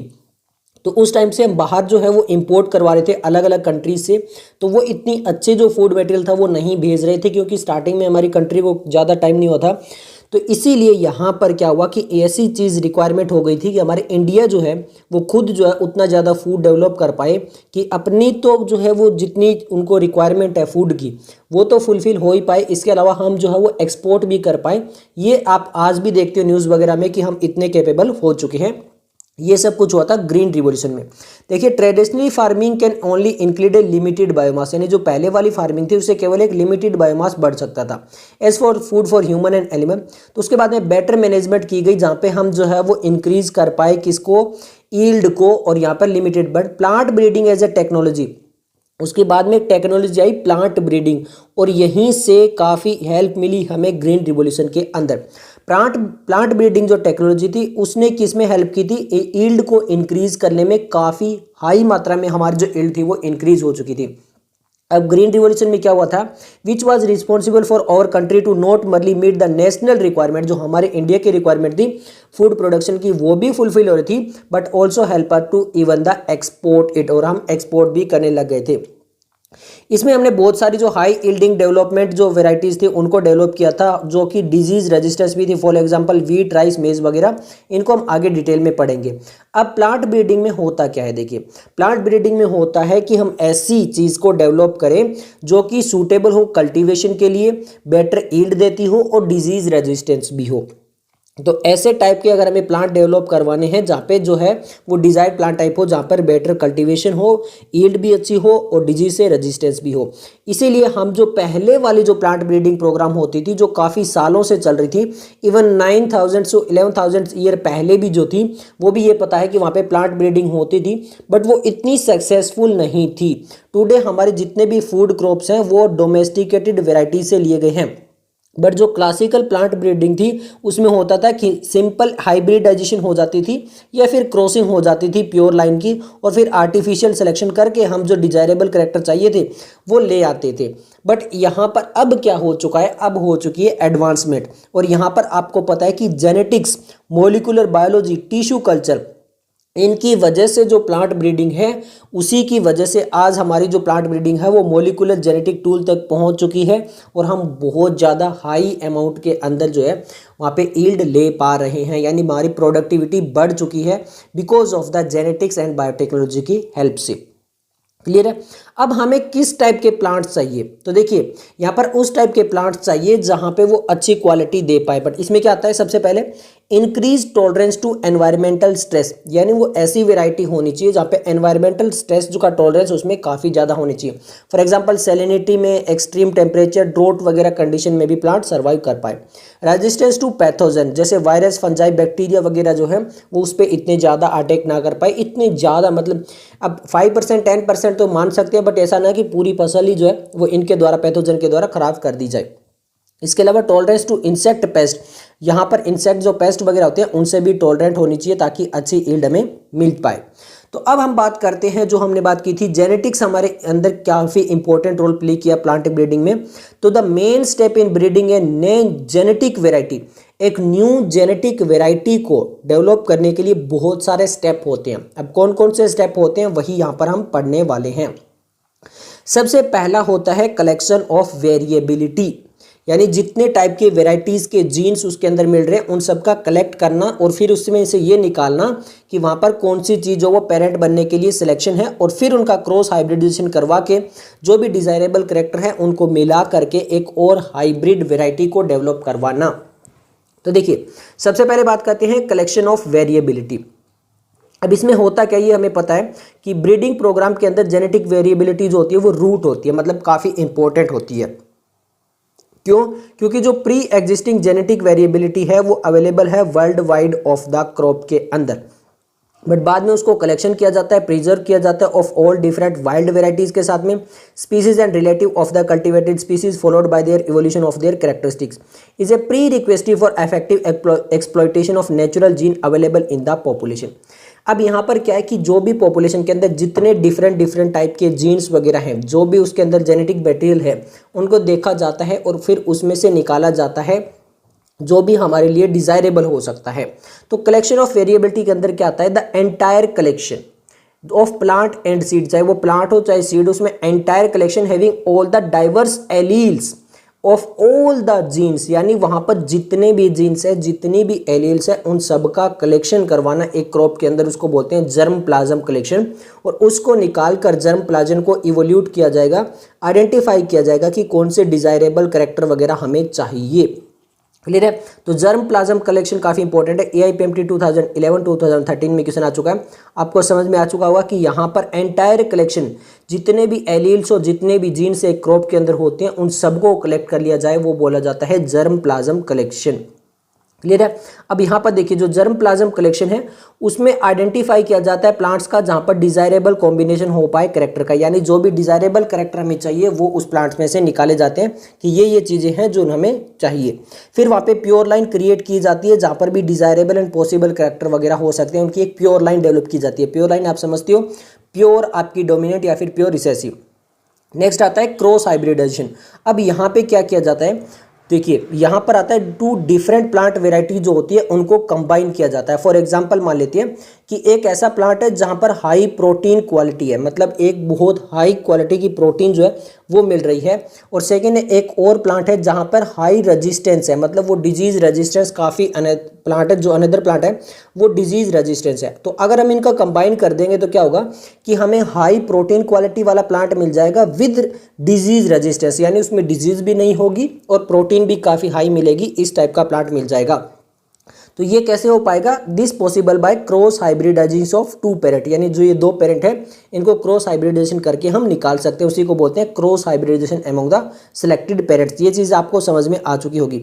बट ये जो प्रोसेस होता है वो बहुत ही टाइम कंज्यूमिंग होता है, टेडिशियस प्रोसेस होता है, थका देने वाला प्रोसेस होता है, क्योंकि यहाँ पे पोलन ग्रेन निकालने पड़ते हैं डिजायरेबल प्लांट से, फिर उसको चूज करना पड़ता है कौन सा मेल होगा, फिर उसको कलेक्ट करना पड़ता है, फिर स्टिग्मा पे भेजना पड़ता है। ये सब कुछ हमने पढ़ा भी था कहाँ पे, चैप्टर नंबर 2 के अंदर। तो ये काफ़ी लंबा प्रोसेस होता है। ऑल्सो एक और बहुत इंपॉर्टेंट है, it is not necessary that the hybrid do combine the desirable character, और कोई ज़रूरी नहीं है कि पहली बार में ये जो हाई प्रोटीन और डिजीज रेजिस्टेंस है ये कंबाइन कर जाएंगे। अगर ऐसा होता तो आज हमारी जो क्रॉप वगैरह है वो बहुत ही नेक्स्ट लेवल तक पहुंच जाती है, अगर एक ही बार में ये सब कंबाइन हो पाता तो। आपको पता है कि जेनेटिक्स काफ़ी ज़्यादा जो है वो कॉम्प्लेक्स एक मेथड है, तो इतना आसानी से सब कुछ नहीं होता, ये भी चीज़ हमें याद रखनी पड़ती है। Only 1 in a few 100 to 1000 crosses, हजारों क्रॉस करवाने के बाद में केवल एक या दो जो चीज़ें होती है वहाँ पर डिजायरेबल जो वो कॉम्बिनेशन मिलता है। उसके अलावा जो रेजिस्टेंस जो आपकी रिसेसिव वैरायटीज़ वगैरह होती है वो कंबाइन होती रहती है, जो कि काम की नहीं होती है। जब यहाँ पर हमें हाइब्रिड वैरायटीज़ मिल जाती है तो फिर उसका क्या किया जाता है, सिलेक्शन किया जाता है, फिर टेस्टिंग किया जाता है कि वहाँ पे सुपीरियर रिकॉम्बिनेशन है या नहीं है। सुपीरियर ना हो के अगर केवल और केवल रिसेसिव हुआ तो फिर वो भी किसी काम का नहीं है। तो यहाँ पर भी ये है, जो प्रोजेनी आती है हाइब्रिड से, जो भी प्लांट्स है वहाँ पे ये देखा जाता है कि वो डिजायरेबल करेक्टर का कॉम्बिनेशन हुआ या नहीं हुआ। ये सबसे क्रूशियल स्टेप है, और यहाँ पे देखा जाता है कि सक्सेसिव रेट कितना है ब्रीडिंग प्रोग्राम का। अगर वहाँ पर जो चीज़ें हमें चाहिए, जो डिजायरेबल करेक्टर चाहिए वो नहीं मिल पा रहे हैं तो फिर उसको आगे के लिए जो उस प्रोसेस को स्टॉप कर दिया जाता है। आगे लिखा हुआ है these are self pollinated for several generation, उनको काफ़ी जनरेशन तक सेल्फ पोलिनेटेड किया जाता है till they reach a state of uniformity, जब तक वो होमोजाइगोसिटी तक नहीं पहुंच जाती। होमोजाइगोसिटी समझती हो आप, यानी प्योर डोमिनेट या फिर प्योर रिसेसिव तक नहीं पहुंच जाती। उसके बाद में जो डिजायरेबल करेक्टर होते हैं उनको अलग करने की जरूरत नहीं पड़ती। नेक्स्ट हम बात करते हैं testing, release and commercialisation of new cultivators. अब यहाँ पर क्या हो जाता है, फिर जब जो हमारे पास जो हमने सेलेक्ट किए हैं वो वेराइटीज़ वगैरह हमारे पास आ चुकी है तो उसको टेस्ट कर लिया जाता है, और फिर उनका जो कमर्शियलाइजेशन है यानी मासिंग लेवल पे उनका प्रोडक्शन किया जाता है। This evolution is done by the growing these in the research field, पहले रिसर्च फील्ड में उनको ग्रो किया जाता है, रिकॉर्ड किया जाता है उनकी परफॉर्मेंस कैसी आ रही है, आइडियल फर्टिलाइजेशन एप्लीकेशन किया जाता है, इरीगेशन किया जाता है, उसको मैनेजमेंट पूरी देखी जाती है। और जब हमें ये लगता है कि अब यहाँ पर ये चीज़ बिल्कुल टेस्ट के अंदर सक्सेसफुल हुई है तो उनको फील्ड के अंदर भेजा जाता है, और वहाँ पर भी फील्ड के अंदर भी एटलीस्ट 3 ग्रोविंग सीजन के अंदर उनको अलग अलग सेवरल अलग अलग लोकेशन के अंदर उनको ग्रो करवाया जाता है, और फिर देखा जाता है कि क्या ये मैटर बिल्कुल सही है। अगर वो सही होता है तो फिर उसको यहाँ पर ग्रो करवाया जाता है। क्लियर है। अब ये काफ़ी इंपॉर्टेंट है क्योंकि देखिए इंडिया जो है वो मेनली एग्रीकल्चर कंट्री है। इंडिया की जो टोटल जीडीपी है उसका 33% जो होता है वो एग्रीकल्चर पर डिपेंड करता है, और ये 62% जो पॉपुलेशन है उनको ये एम्प्लॉयमेंट प्रोवाइड करती है एग्रीकल्चर। तो हम जो इंडिया के अंदर एग्रीकल्चर को जब तक जो है वो ग्रो नहीं करवा पाएंगे तो इंडिया ग्रो नहीं होने वाला है, ये आप मान लीजिए, चाहे हम कुछ भी कर लें। तो यहाँ पर इंडिया की इंडिपेंडेंस के बाद में यही चैलेंज आ गया था कि इंडिया के पास में जो है इनफ फूड नहीं था इंक्रीजिंग पॉपुलेशन को लिए, जो हमने बताया था ग्रीन रिवॉल्यूशन में। तो वहाँ पर इसी चीज़ को फुलफिल करने के लिए क्या हुआ, several high yielding varieties of wheat and rice जो है वो मिड 1960 में ग्रो करवाई गई, और वो जो पूरा प्रोडक्शन वाला जो प्रोसेस था उसको बोला गया ग्रीन रिवॉल्यूशन। क्लियर है। अब यहाँ पे अलग अलग वेराइटीज़ आपके सामने दी गई है। देखिए सोनालिका व्हीट है, ये मेज़ आपको दिखाई दे रही है, पी दिखाई दे रही है, तो ये अलग अलग यहाँ पर वेराइटीज़ ग्रो करवाई करवाई गई। अब सबसे पहले बात करते हैं व्हीट एंड राइस की वेराइटीज़ कौन सी थी। देखिए 1960 से लेकर 2000 की बात करें तो वीट प्रोडक्शन काफ़ी ज़्यादा बढ़ गया because of the green revolution. पहले जहाँ पर केवल 11 मिलियन टन जो इंडिया के अंदर वीट होती थी वो बढ़कर 75 मिलियन टन तक पहुँच गई। अगर हम राइस प्रोडक्शन की बात करें तो वो पहले 35 मिलियन टन ही होता था, वो 89.5 मिलियन टन तक पहुँच गया 2000 आते आते। और ये सब कुछ हो पाया किसकी वजह से? ग्रीन रिवॉल्यूशन की वजह से। और यहाँ पर हुआ क्या था ग्रीन रिवॉल्यूशन के अंदर? यहाँ पर हुआ था semi dwarf varieties of wheat and rice, यानी ना ज़्यादा टोल थी ना ज़्यादा ड्वार्फ थी, semi dwarf varieties of wheat and rice की जो थी वो ग्रो करवाई गई थी। यहाँ पे नोबल लिटरेचर नॉर्मन ए बोरलोंग, इनका काफ़ी इंपॉर्टेंट रोल था। International centre for wheat and मेज इम्प्रूव्ड इन Mexico developed semi dwarf wheat varieties. तो यहाँ पर इनमें काफ़ी इंपॉर्टेंट इन्होंने क्या किया था? व्हीट मेज की जो मैक्सिको के अंदर सेमी ड्वार्फ वेराइटीज़ को ग्रो करवाया था। इन 1963 में क्या हुआ? सेवरल वेराइटी सच है सोनालिका, कल्याण सोना वगैरह जो थी वो डेवलप की करवाई, which were high yielding and disease resistance. Sonalika and Kalyan Sona क्या थी? ये व्हीट की वेराइटीज थी जो डिजीज रेजिस्टेंस थी और उनका प्रोडक्शन भी काफ़ी ज़्यादा था। और all over the wheat growing belt of India के अंदर इनको इंट्रोड्यूस करवाया गया। अगर राइस की बात करें तो सेमी ड्वार्फ राइस वेराइटीज़ वो ड्राइव की गई थी IR8 से और ताइचुंग नेटिव 1 से। क्लियर है? ड्राइव की गई थी मतलब उनको लाया गया था। पहली जो वैरायटी थी वो कौन सी थी? IR8। अभी IR8 कहाँ पे डेवलप हुई थी? At International Rice Research Institute IRRI Philippine के अंदर ये डेवलप हुई थी। काफ़ी इंपॉर्टेंट, आपको पता चल चुका होगा। और जो ताइजुंग नेटिव 1 थी वो ताइवान से आई हुई थी और इन दोनों वेराइटीज़ को यहाँ पर लाया गया था इंडिया में। The derivative are introduce in 1966 India के अंदर। और यहाँ पर बेटर इल्डिंग और semi dwarf variety Jaya and Ratna जो है वो इंडिया के अंदर डेवलप की गई थी। ये जया एंड रत्ना किसकी वेराइटी है? ये राइस की वेराइटी है। सोनालिका कल्याण सोना किसकी वेराइटी है? व्हीट की वेराइटी है। तो ये भी आपको पता होना चाहिए। और यहाँ से AIPMT 2011 में क्वेश्चन आ चुका है इस पैराग्राफ से। नेक्स्ट हम बात करते हैं शुगर केन। अब शुगर केन में क्या होता है? देखिए एक है सैक्रम बर्बेरी। सैक्रम बर्बेरी जो है वो ओरिजिनली ग्रो होती है नॉर्थ इंडिया के अंदर, बट यहाँ पर होता क्या है कि यहाँ पे जो शुगर केन में मेनली हमें शुगर चाहिए, बट यहाँ पर शुगर कंटेंट काफ़ी कम है और ईल्ड भी काफ़ी कम है। जबकि हम ट्रॉपिकल केन्स की बात करें जो साउथ इंडिया के अंदर जो ग्रो होती है उनकी थिक स्टेम है और शुगर कंटेंट भी काफ़ी ज़्यादा है, जिसका नाम है सैक्रम ऑफिसिनिफेरम। सैक्रम ऑफिसिनिफेरम जो है वो साउथ इंडिया में ग्रो करवाई जाती है और सैक्रम बर्बेरी जो है वो नॉर्थ इंडिया के अंदर ग्रो करवाई जाती है। बट यहाँ पर एक इंपॉर्टेंट था, जो यहाँ पर साउथ इंडिया वाली ये जो वैरायटी थी वो ग्रो नहीं हो पा रही थी नॉर्थ इंडिया के अंदर। तो these two species were successfully इनको क्रॉस करवाया गया to get sugar cane varieties combined the desirable quality of the highly thick stem high sugar ability to grow in the sugar cane of the north India. फिर इन दोनों को cross करवा के और एक अलग वैरायटी बनाई गई और थर्ड वैरायटी बनाई गई और जो कि नॉर्थ इंडिया में ग्रो हो पाती है। नेक्स्ट हम बात करते हैं मिलेट्स। यहाँ पर हाइब्रिड मेज आ गया, जवार बाजरा वगैरह आ गया, इनको भी डेवलप किया गया इंडिया के अंदर। और यहाँ पे भी हाइब्रिडिंग वेराइटीज़ वगैरह जो थी वो डिजीज रेजिस्टेंस थी और वाटर स्ट्रेस के लिए रेजिस्टेंस थी, जिनको ग्रो करवाया जा सकता था इंडिया के अंदर। अब होता क्या है कि बहुत सारी ऐसी चीज़ें हैं जो प्लांट को क्या कर देती है? डिजीज कर देती है। उनको क्या बोलते हैं? पैथोजेंस बोलते हैं। तो यहाँ पे आ जाते हैं आपके बहुत सारी फंजाई हो सकती है, बैक्टीरिया हो सकती है या फिर वायरल पैथोजन हो सकते हैं जो एक प्लांट के अंदर डिजीज कर सकते हैं। ये क्या करते हैं? जो कल्टीवेटेड क्रॉप होती है उसकी ईल्ड को अफेक्ट करते हैं और स्पेशली होता है ट्रॉपिकल क्लाइमेट के अंदर। क्लियर है? इसकी वजह से क्या होता है? जो क्रॉप लॉस है वो 20 to 30% तो आप मानिए कि डिजीज से हो ही सकता है, और कभी कभी तो टोटल सभी पूरी जो 100% जो आपकी क्रॉप थी वो 100% डिजीज की वजह से खत्म हो सकती है।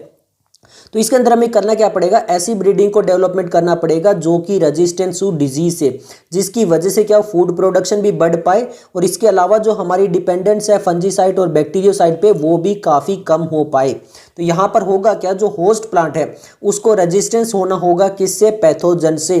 और इसके अंदर हम क्या करेंगे? यहाँ पर वही चीज़ें करेंगे, या तो हम क्या कर सकते हैं वहाँ पर जो कन्वेंशनल हाइब्रिडाइजेशन मेथड था उसके द्वारा, या फिर सेकंड मेथड आता है म्यूटेशन द्वारा। इनके द्वारा हम क्या कर सकते हैं? वहाँ पर उनको पैथोजन को रोक सकते हैं। बट इसमें इंपॉर्टेंट रोल प्ले क्या होगा कि जो होस्ट प्लांट है उसका जेनेटिक मेकअप कैसा, यानी उसके अंदर जीन्स वगैरह कैसे हैं। अगर उसके अंदर जीन्स है जो डिजीज को रेजिस्टेंस कर सकते हैं तो वो प्लांट जो वो डिजीज से रेजिस्टेंस हो सकता है। तो यहाँ पर क्या होगा?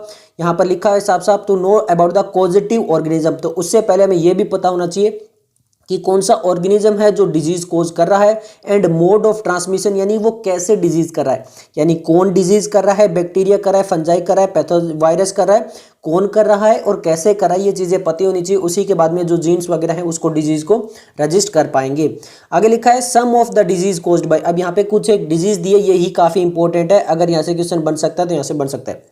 देखिए फंजाई के द्वारा जो डिजीज होती है आर रस्ट, एग्जाम्पल दिया हुआ है ब्राउन रस्ट ऑफ व्हीट, ये किसके द्वारा होगी, फंजाई के द्वारा होगी। रेड रोट ऑफ शुगरकेन, ये भी फंजल डिजीज है।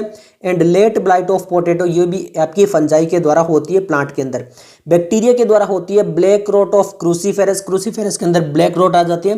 और वायरस के अंदर लिखा हुआ है टोबैको मोजेक और टर्निप मोजेक, जो वायरस जो है ये वायरस के द्वारा डिजीज होती है। तो अब वो कौन से मेथड है, मैंने आपको बताया था कि जिसके द्वारा हम जो वो डिजीज रेजिस्टेंस जो प्लांट है उसको ब्रीड कर सकते हैं। तो मेनली यहाँ पे दो ही आता है, एक तो वही कन्वेंशनल ब्रीडिंग टेक्निक्स जो हमने पहले करी थी, जहाँ पे हमने मेथड भी देखे थे कि पहले की जर्म प्लाज्म कलेक्शन देखो, फिर उनको जो है दोनों को मिक्स करो, हाइब्रिडाइज करो और फिर सेलेक्ट करो और ये सब कुछ। एंड सेकेंड आता है म्यूटेशन ब्रीडिंग। म्यूटेशन ब्रीडिंग अभी हम डिटेल में पढ़ेंगे, नीट 2021 में क्वेश्चन भी आया था वहाँ से। अब देखिए कन्वेंशनल मेथड में होता है कि यहाँ पे सिंपल है हाइब्रिडाइजेशन एंड सिलेक्शन वाला मेथड होता है। इसके अंदर सिंपल होता है उसको आइडेंटिफाई करो जो ब्रीड जो कि आपके हाई यील्ड देती है और इसके अलावा डिजीज रेजिस्टेंस है। तो इसके अंदर स्टेप आते हैं, वही सबसे पहले स्क्रीनिंग जर्म प्लाज्म कलेक्शन देखना होगा यहाँ पे जो रेजिस्टेंस जो प्रोवाइड कर सकता है, फिर हाइब्रिडाइजेशन करना होगा, फिर सिलेक्शन करना होगा, फिर hybrid and testing and release of the new varieties करनी होगी। ये सब कुछ हम पहले भी पढ़ चुके हैं, पांचों मेथड डिटेल में भी पढ़ चुके हैं। तो अब यहाँ पर कुछ एक डिजीज दी हुई है, सॉरी कुछ एक क्रॉप दी हुई है और वो देखा हुआ है कि वहाँ पे जो वैरायटी हमने निकाली है जो हाइब्रिडाइजेशन मेथड के द्वारा वो किस किस से डिजीज से रेजिस्टेंस है। काफी इंपॉर्टेंट है, AIPMT 2011 में क्वेश्चन आता है। आपको पता है जनरली 1 to 2 क्वेश्चन इस चैप्टर से आते हैं, बस 2021 में ही क्वेश्चन आए थे। बाकी देखिए यहाँ पे वीट में हिमगिरी जो leaf and stripe rust bill Hunt से वगैरह रेजिस्टेंस है, यानी इनको ये डिजीज नहीं हो सकती। ब्रासिका यानी पूसा स्वार्लिम करंट राई व्हाइट रस्ट से। Cauliflower Pusa Subra Pusa snowball K1 ये है black wrote and curl blight black rot से। ब्रासिका आपकी मस्टर्ड होती है, याद रखना। काउपी होती है पूसा कोमल यानी बैक्टीरियल ब्लाइट से। चीली आपकी पूसा सदाबहार जो आपकी वैरायटी है, ये वैरायटी इंपॉर्टेंट है कि इसकी ये वैरायटी इसकी अलग अलग वैरायटीज हो सकती है। Chilli mosaic virus, tobacco mosaic virus and leaf curl वगैरह से ये रेजिस्टेंस है। तो ये तो से सारे कन्वेंशनल मेथड, ये तो यहाँ पे लिखा हुआ देखिए कन्वेंशनल ब्रीडिंग मेथड थे जो कि आपको पता है। बट एक इंपॉर्टेंट चीज यहाँ पर क्या है, जो कन्वेंशनल मेथड होता है ना वहाँ पर अवेलेबिलिटी एक लिमिटेड है, यानी कुछ एक प्लांट हमें अगर मिल गए उस डिजीज से रेजिस्टेंस तभी हम वो जो प्लांट है वो डेवलप कर पाएंगे। वो आपके कहाँ पे हो सकते हैं कि पहले उन्हें प्रेजेंट कहाँ पे है वो देखना पड़ेगा, फिर आइडेंटिफाई करना पड़ेगा क्रॉप वेराइटीज किसके अंदर है या वाइल्ड रिलेटिव किसके अंदर है, और फिर उनको इंट्रोड्यूस करना पड़ेगा। बट एक सेकंड मेथड होता है वो होता है म्यूटेशन। अब म्यूटेशन में क्या हो सकता है, किसी प्लांट के अंदर हम म्यूटेशन करेंगे। म्यूटेशन हम चैप्टर नंबर 5 में और चैप्टर नंबर 6 में दोनों में पढ़ चुके हैं। तो वहाँ पर क्या होता है जो जीन होता है उसको चेंज करना, यानी वहाँ पे जो जेनेटिक मेकअप होता है उसके अंदर थोड़ा बहुत चेंज आ जाना, वो म्यूटेशन कहलाता है। तो यहाँ पर उसके द्वारा क्या हो गया, हम म्यूटेशन करेंगे और फिर देखेंगे कि अगर कोई डिजायरेबल जीन अगर वहाँ से बन पाता है, यानी उस प्लांट के अंदर म्यूटेशन करने के बाद ऐसा कई बार हो जाता है कि उसके अंदर कोई डिजायरेबल जीन या कोई डिजायरेबल करेक्टर वगैरह आ जाता है, तो फिर इसको मल्टीप्लाई करके ब्रीडिंग में यूज कर लेंगे। ये लिखा देखिए plant having these desirable character can be either be multiplied directly और can be used in the breeding programme. अब इसमें और कौन से ब्रीडिंग मेथड हो सकते हैं, एक हो सकता है आपका selection among the Soma clonal variants. अब ये सोमा क्लोनल हम टिश्यू कल्चर के अंदर पढ़ेंगे, जेनेटिक इंजीनियरिंग हम बायोटेक्नोलॉजी के अंदर डिटेल में पढ़ेंगे। सोमा क्लोनल्स के अंदर नाम ही पता है, सोमेटिक सेल को क्लोन करना मतलब बार बार उनके अलग नंबर बना ले और फिर उससे प्लांट को ग्रो करवा देना, वो आगे चीज हम पढ़ेंगे। अब आता है हमारा म्यूटेशन वाला पैराग्राफ, नीट 2021 में यहाँ से एक क्वेश्चन आया था। अब म्यूटेशन कौन सा है, वही प्रोसेस है जहाँ पे जेनेटिक वेरिएशन जो होती है वो क्रिएटेड की जाती है और कहाँ क्या चेंज किया जाता है, उसका बेस सीक्वेंस जो वो चेंज किया जाता है। वो चैप्टर नंबर 5 और 6 में हम पढ़ चुके हैं डिटेल के अंदर। उसके अंदर होगा क्या, रिजल्ट क्या होगा, यहाँ पर किसी प्लांट के अंदर एक नया करेक्टर आ जाएगा जो कि पेरेंट के अंदर नहीं था, और हो सकता है कि वो जो नया करेक्टर आया हो वो डिजीज रेजिस्टेंस हो जाए। तो अब हम ये जो इंड्यूस्ड म्यूटेशन होती है यानी जानबूझकर जो म्यूटेशन करवाएंगे आर्टिफिशियली, वो कैसे करवा सकते हैं। देखिए it is possible to induce mutation artificially through the use of chemicals और रेडिएशन, केमिकल्स के द्वारा और रेडिएशन के द्वारा। रेडिएशन कौन सी है, लाइक गामा रेडिएशन, और यही 2021 में क्वेश्चन पूछ लिया था। जब उसके बाद में वहाँ पर म्यूटेशन हो जाएगा, फिर हम उसका सेलेक्टिंग करेंगे using the plant that have desirable character as a source in breeding, और फिर वो म्यूटेशन ब्रीडिंग कहलाती है। फॉर एग्जाम्पल दिया हुआ है, देखिए in mung bean resistance to yellow mosaic virus and powdery mildew were induced by the mutation, यानी जो मूंग बीन है उसके अंदर येलो मोजेक वायरस और पाउडरी मिल्ड्यू से जो रेजिस्टेंस है किसके द्वारा इंड्यूस किया गया है, म्यूटेशन के द्वारा इंड्यूस किया गया है। क्लियर हो गया। इसी तरह यहाँ पे ये लिखा गया कि सेवरल वाइल्ड रिलेटिव जो होते हैं वहां पर भी ऐसी चीजें की गई है, और सर्टन करेक्टर आए हैं जिसकी वजह से एक वहां पर एक इंपॉर्टेंट चीज ये भी है, बट है वेरी लो यील्ड। तो इस चीज से भी हमें देखना पड़ेगा कि यहाँ पर ऐसा ना हो कि डिजीज से तो रेजिस्टेंस हो जाए बट उसकी यील्ड कम हो जाए, तो ये भी चीजें हमें ध्यान में रखनी पड़ती है। तो अब यहाँ पर कुछ एक चीजें ये देखिए, hence there is a need to introduce the resistance gene into the high yielding. तो ये भी देखना पड़ेगा कि उस रेजिस्टेंस जीन को हाई यील्डिंग के साथ में उसको हाइब्रिड करके और मिक्स करके फिर वो ऐसा प्लांट ग्रो करा जाए। एक और एग्जांपल दिया है, resistance to yellow mosaic virus in bhindi, और यहाँ पर उसका बायोलॉजिकल नेम दिया है एब्लिमोस्कस एसुक्लेंट्स। ये सॉरी अगर प्रोनाउंसिएशन गलत हो रहा तो ये जो एक स्पीसीज है भिंडी की, यहाँ पर भी कुछ किया गया है, चेंज किया गया म्यूटेशन के द्वारा। क्या was transferred from a wild species and resulted in a new variety A esculentus Parbhani Kranti, यानी परभनी क्रांति जो वो भिंडी की एक वेराइटी है जिसके अंदर येलो मोजेक वायरस से रेजिस्टेंस जो वो इंट्रोड्यूस किया गया है। क्लियर है। ओके, ये तो सारे एग्जांपल थे जहां पर हमने डिजीज रेजिस्टेंस करते हैं। नेक्स्ट हम बात करते हैं plant breeding for developing resistance to insect pest. अब देखिए दो चीजें हैं, अब प्लांट है मान लीजिए, ठीक है, अब प्लांट के अंदर से कोई डिजीज को रजिस्ट कर दे और फिर यहाँ पर ये जो प्लांट है वो खत्म हो जाए, यानी उसके अंदर डिजीज हो जाए। क्लियर है। बट एक होता है कि बाहर से आकर कोई जो इंसेक्ट वगैरह है, क्लियर है, तो वो अगर इफेक्ट कर रहा है तब हम क्या कर सकते हैं, तो उसके लिए भी काफी इंपॉर्टेंट है। फॉर एग्जांपल देखिए, मान लीजिए आपको कोई डिजीज हो चुकी है, वो बॉडी के अंदर किसी भी वजह से कोई फीवर वगैरह कुछ हो चुका है, वो डिजीज हो चुकी है, वो इनसाइड में हुआ है क्योंकि बैक्टीरिया वगैरह इनसाइड चले गए। बट मान लीजिए अगर आपको मॉस्किटो वगैरह बाहर से कट कर रहे हैं तो वहां पर क्या होगा, वहां से जो डिजीज आ सकती है उनके थ्रू मॉस्किटो वगैरह से, तो उनमें दो अलग अलग मेथड होंगे ना, एक तो आपकी बॉडी वाली हो रही है और एक बाहर से कोई आके दे रहा है, वेक्टर दे रहा है। तो उसी तरह यहां पर भी है, तो यहाँ पे कोई इंसेक्ट पेस्ट वगैरह है जो डिजीज वगैरह कोज करवा सकता है या फिर किसी भी तरह उसको हार्म कर सकता है, उसके लीफ कट कर सकता है इस टाइप से, तो वो भी इंपॉर्टेंट। यहाँ पे मेजर कोज है लार्ज स्केल डिस्ट्रक्शन का, वो क्या है, इंसेक्ट एंड पेस्ट इन्फेस्टेंट। ये इसकी वजह से भी क्या हो सकता है, जो प्लांट की जो यील्ड है वो कम हो सकती है। अब यहाँ पर क्या होता है, insect resistance in host crop plant में बी ड्यू टू, अब ऐसा भी हो सकता है कि एक क्रॉप प्लांट है उसके अंदर इंसेक्ट रेजिस्टेंस आ जाए, किसकी वजह से, मॉर्फोलॉजिकल भी आ सकती है, बायोकेमिकल और फिजियोलॉजिकल।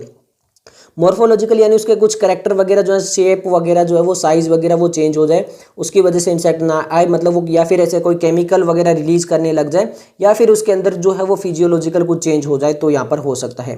फॉर एग्जाम्पल दिया है, काफी इंपॉर्टेंट है, hairy leave in several plant, जो लीव्स होती है उसमें काफी हेयर लाइक स्ट्रक्चर आ जाते हैं, वहां पे क्या होता है, with resistance to insect pest, और उसकी वजह से क्या होता है, इंसेक्ट उनके पास में आ नहीं पाता है। एग्जाम्पल दिए, काफी इंपॉर्टेंट है, resistance to jassid in cotton, यानी कॉटन के अंदर जेसिड से रेजिस्टेंस प्रोवाइड किया जाता है। इसके अलावा सेरल के अंदर लीफ बीटल इन वीट, यहाँ पे जो लीफ बीटल है, सेरल लीफ बीटल वीट के अंदर, उसकी वजह से भी यहाँ पे हेयरी लीव्स की वजह से यहाँ पर इनमें नहीं आ पाते हैं।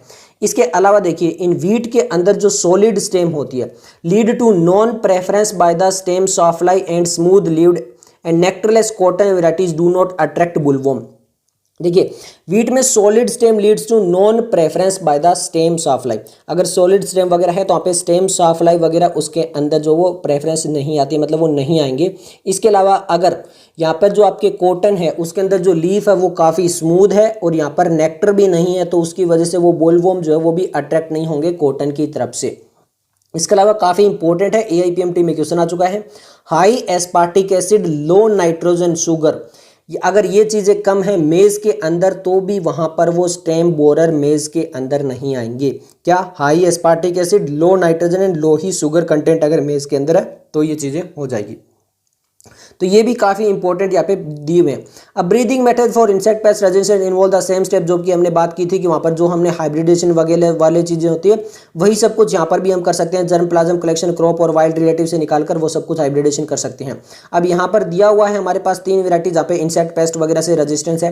पहली है ब्रासिका, उसके अंदर आती है रेप्सिड मस्टर्ड आती है, जिसके अंदर वेराइटी हमारी पूसा गौरव, और यहाँ पे एफिड वगैरह जो है वो नहीं आ पाते हैं। सेकंड है फ्लेट बीन, इसके अंदर 2 वेराइटी है, Pusa same 2 and Pusa same 3। इसमें यहाँ पे jassid aphid and fruit borer वगैरह जो है वो नहीं आ पाते हैं, उनसे रेजिस्टेंस है। थर्ड है हमारी ओकरा दैट इज भिंडी, उसकी 2 वेराइटी है, पूसा स्वामिनी एंड पूसा A4, और यहाँ पे शूट एंड फ्रूट बोरर वगैरह जो वो नहीं आ पाते हैं। अब बात करते हैं plant breeding for improved food quality. अब यहाँ पर फूड की क्वालिटी भी बहुत ज़्यादा डिपेंड करती है, क्योंकि देखिए टोटल 7 बिलियन पॉपुलेशन हो चुकी है वर्ल्ड के अंदर। अगर मैं बात करूँ वहाँ पे लगभग 1 बिलियन यानी 840 मिलियन पीपल जो वर्ल्ड के अंदर अभी भी उनको एडिक्वेट फूड जो है वो नहीं मिल रहा है, जो कि उनकी डेली न्यूट्रिशनल रिक्वायरमेंट है। अब आप कहोगे कि ऐसा तो है नहीं कि फूड सबको नहीं मिल रहा है, तो अब यहाँ पे ध्यान से देखिए, ये far greater number 3 billion people यानी लगभग 50% पॉपुलेशन जो है वो सफ़र कर रही है माइक्रो न्यूट्रिएंट्स, जैसे प्रोटीन हो गया, विटामिन हो गया, इनकी डेफिशिएंसी है, जिसको हिडन हंगर भी बोलते हैं। मतलब पेट तो फुल हो गया आपका खाना खा के, बट जो एक्चुअल में माइक्रो न्यूट्रिएंट्स वगैरह है वो अभी भी इनफ क्वान्टिटी में नहीं मिले हैं। क्यों? क्योंकि पीपल्स जो है वो इनफ फ्रूट हो गया, वेजिटेबल हो गया, लेग्यूम हो गया, फिश मीट वगैरह जो है वो नहीं ले पाते हैं। क्लियर है? अब उसकी वजह से क्या होता है, जो उनको माइक्रो न्यूट्रिएंट्स है पर्टिकुलरली जैसे आयरन हो गया, विटामिन ए हो गया, आयोडीन हो गया, जिंक वगैरह हो गया, इनकी कमी हो जाती है, और इनकी कमी होने पे क्या होगा, डिजीज़ का रिस्क हो जाएगा, लाइफ स्पैन कम हो सकता है और मेंटल एबिलिटीज़ कम हो सकती है। तो यहाँ पर एंट्री होती है बायो फोर्टिफिकेशन से। AIPMT 2010 में क्वेश्चन आ चुका, और ये जो 4 पॉइंट लिखे हैं ये एज इट इज़ 2021 नीट 2021 में क्वेश्चन आ चुके हैं। अब now what is bio fortification? होता क्या है कि क्रॉप को ब्रीड किया जाता है higher level of vitamin, mineral, higher protein और हेल्थियर फैट के द्वारा, ताकि वो जो प्लांट्स है, जो क्रॉप है, उसके अंदर क्वालिटी जो है वो भी इंक्रीज हो पाए। क्लियर है? अब यहाँ पर देखिए, breeding for improve nutritional quantity is undertaken with the objective of improving, यानी बायो फोर्टिफिकेशन के अंदर हम क्या इंप्रूव करने की कोशिश करते हैं, एज इट इज पॉइंट आए हुए हैं नीट 2021 में, दोबारा बता रहा हूँ। पहला है protein content and quality increase हो जाए, oil content and quality, vitamin content, micro nutrient and mineral contents वगैरह जो है वो काफ़ी इंक्रीज हो जाए। अब हुआ भी ये देखिए, अगर हम 2000 की बात करें तो वहाँ पे मेज हाइब्रिड, उससे अब twice the amount of amino acid, lysine and tryptophan, जो ट्रिप्टोफेन और जो लाइसिन अमीनो एसिड है वो उनकी अमाउंट जो है अब डबल हो चुकी है मेज के अंदर, compare to the existing maize hybrid were developed.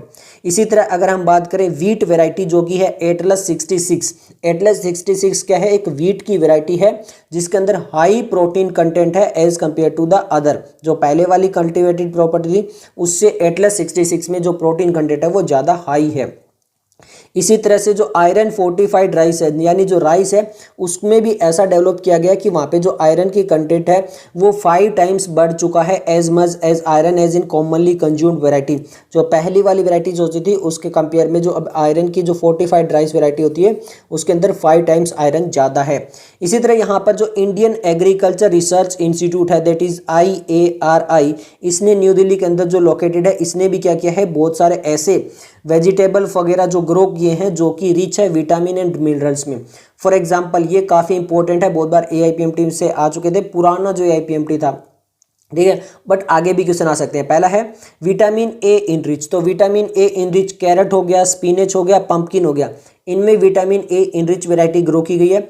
Vitamin C enrich की बात करें तो उसमें आता है बीटर गार्ड, बथुआ, मस्टर्ड और टोमेटो, ये जो 4 वैरायटी है वो विटामिन C जो है वो इनरिच की गई है। आयरन और कैल्शियम इनरिच की बात करें तो स्पिनच और बथुआ जो है उसके अंदर आयरन और कैल्शियम जो है वो बढ़ाए गए हैं उन वैरायटीज़ में। और प्रोटीन की बात करें, प्रोटीन इनरिच बीन्स की बात करें तो ब्रोड, लबालब, फ्रेंच एंड गार्डन पीस जो है उनके अंदर इन चीज़ों को बढ़ाया गया है। अब बात करते हैं नेक्स्ट सिंगल सेल प्रोटीन की।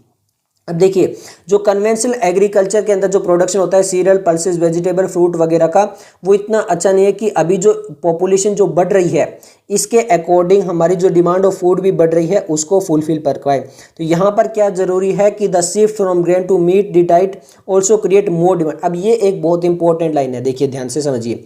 अब जो भी मीट कंज्यूम करते हैं वो कहते हैं कि हम तो सोसाइटी में बहुत अच्छा काम कर रहे हैं, मीट वगैरह ले रहे हैं। तो अब ध्यान से देखिए, अगर वो 1 kg मीट कंज्यूम कर रहे हैं तो वो 3 to 10 kg जो ग्रेन है वो लगा है उस मीट को बनाने में। यानी 1 kg मीट बनाने के अंदर 3 to 10 kg जो है वो ग्रेन लग जाता है। अब अप्रोक्सीमेटली आप मान लीजिए 5 kg ग्रेन।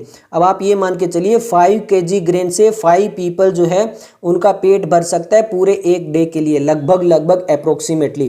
तो आप ये मानिए कि 1 kg मीट कितने पीपल खा पाएंगे, एक या दो, और वो भी एक टाइम, या फिर मान लीजिए एक ही पीपल जो है वो एक टाइम पे फूड कर पाएगा।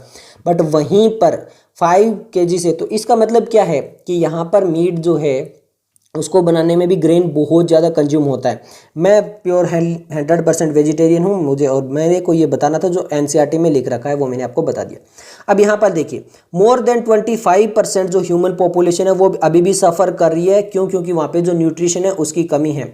अब देखिए, एक चीज़ यहाँ पर एक क्वेश्चन आएगा कईयों के मन में कि 3 to 10 kg और 1 kg मीट है, तो मीट जो होता है वो बहुत सारे न्यूट्रिएंट्स देता है। एक्चुअल में मीट के अंदर ऐसे क्या न्यूट्रिएंट्स है जो प्लांट्स में नहीं होते हैं। आपने अगर फूड साइकिल पढ़ा है तो जो न्यूट्रिएंट्स यहाँ पर है वही तो आगे पहुँचेंगे। क्लियर है? तो यहाँ पर ऐसा कोई भी ऐसी चीज़ें नहीं है जो प्लांट जो ना दे पाए। बहुत सारी ऐसी चीज़ें भी है जो कि प्रोटीन इनरिच वगैरह होती है। ये तो अभी जो है वो फिटनेस वगैरह ऐसे वैसे, मुझे तो ये ऐसा कुछ लगा नहीं है कि ऐसी कोई भी चीज़ है जो प्लांट से फुलफिल नहीं हो पा रही है।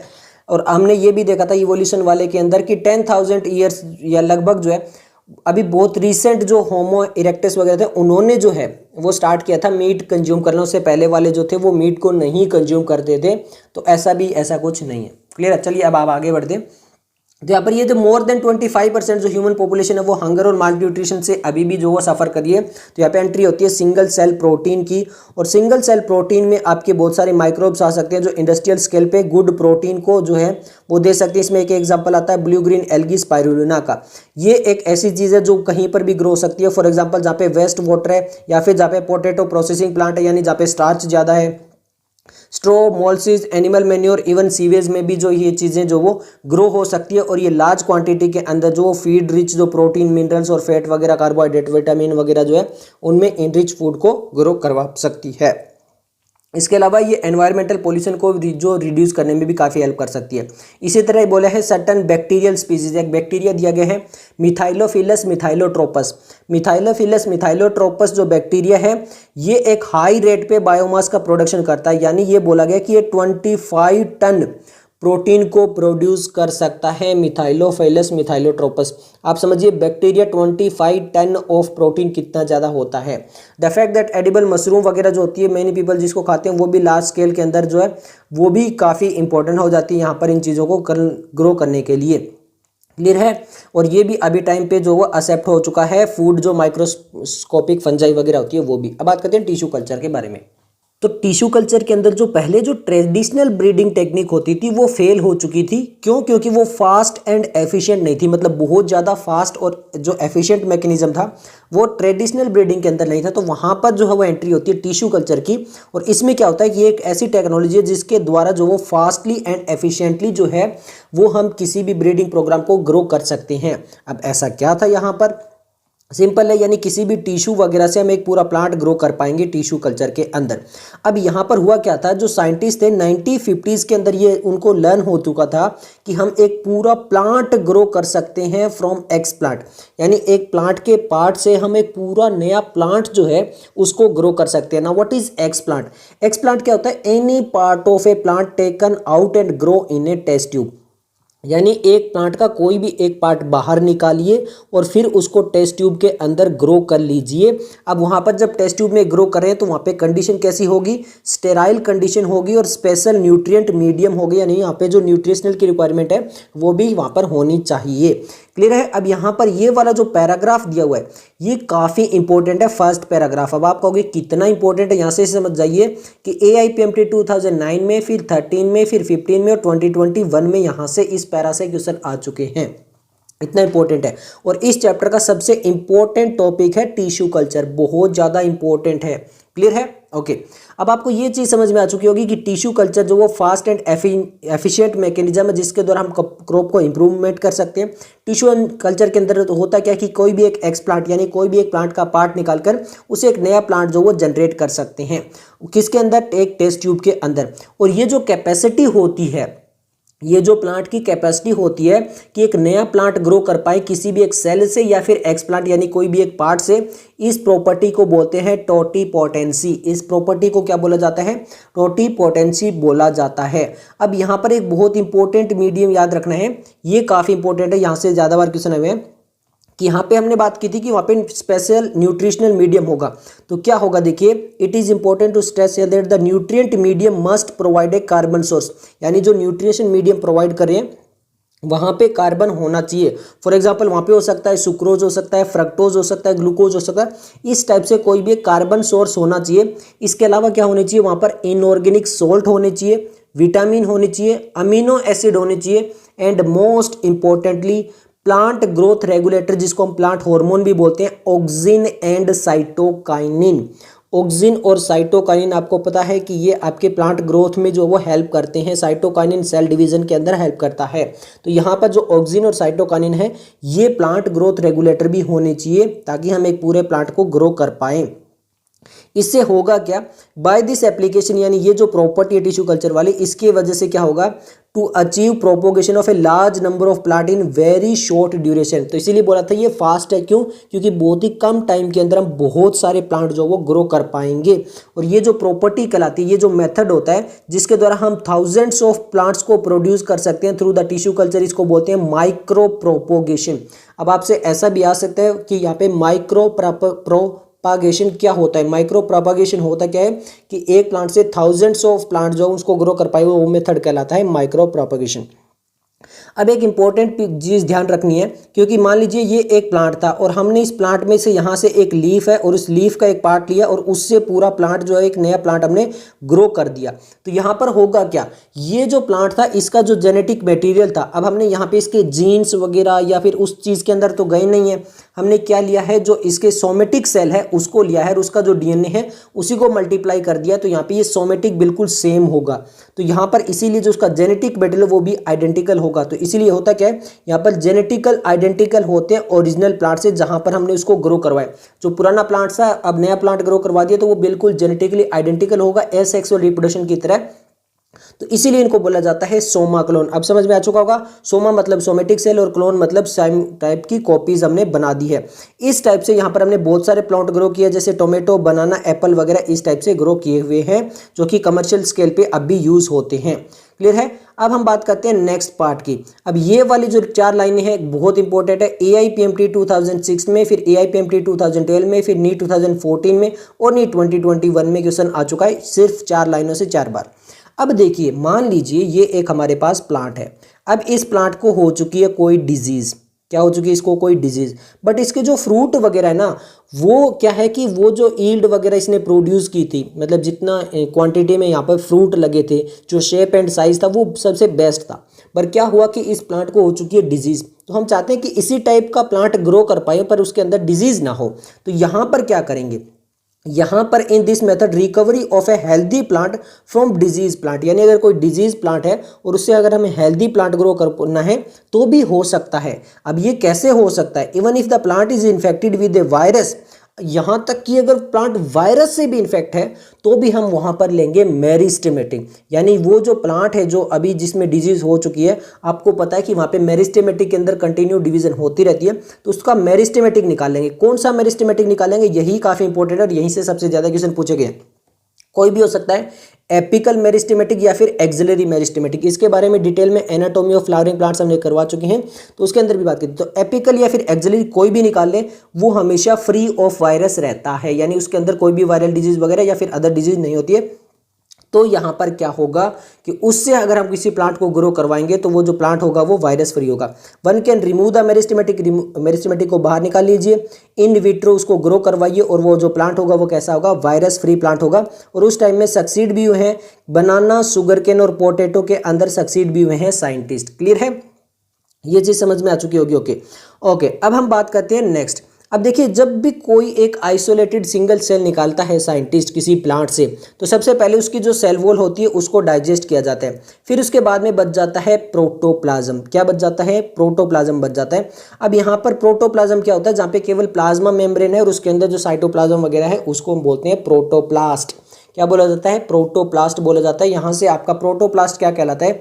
ये नीट 2015 में क्वेश्चन आ चुका, तो यहाँ पे लिख रहा है जहाँ पे प्लाज्मा मेम्ब्रेन होती है, केवल सेल वॉल नहीं होती है। क्लियर है? अब यहाँ पर देखो क्या कर सकते हैं। मान लीजिए दो अलग अलग वेराइटीज है। क्या है? दो अलग अलग वेराइटीज है और उनको कंबाइन करना है, तो ये भी कैसे हो सकता है? देखिए, जो आइसोलेटेड प्रोटोप्लास्ट है from two different varieties of plant, और वहाँ पर अलग अलग डिजायरेबल कैरेक्टर है, तो उनको फ्यूज करके हम एक हाइब्रिड प्रोटोप्लास्ट भी जो है वो बना सकते हैं। और इस चीज़ को फर्दर ग्रो करना और एक नया प्लांट बनाना, इसको बोलते हैं सोमेटिक हाइब्रिड। हाइब्रिड में बता चुका हूँ, मिक्स करना यानी दो अलग अलग वेराइटीज़ को मिक्स कर दे तो हाइब्रिड।